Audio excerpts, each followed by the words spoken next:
Halo sahabat YouTube, Assalamualaikum warahmatullahi wabarakatuh. Kembali lagi bersama channel Eko Aza. Saat ini saya akan coba melihat proses pemasangan rel kereta cepat Jakarta-Bandung menuju ke arah barat atau ke arah Jakarta.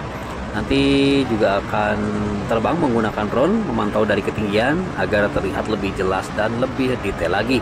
Makanya sahabat YouTube tetap ikuti terus dan simak terus videonya sampai akhir. Jangan lupa di subscribe channel Eko Aza dan di like agar bisa terus mendapatkan updatean terbaru.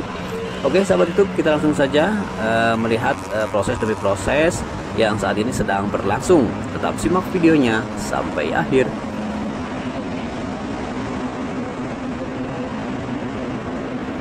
Untuk penarikan rel nampaknya sudah dilakukan sahabat YouTube. Sayang sekali saya datang ke lokasi agak terlambat, tapi nanti saya akan coba tampilkan atau tayangkan proses penarikan rel waktu penarikan di sekitar wilayah Mengger. Nah, seperti ini prosesnya.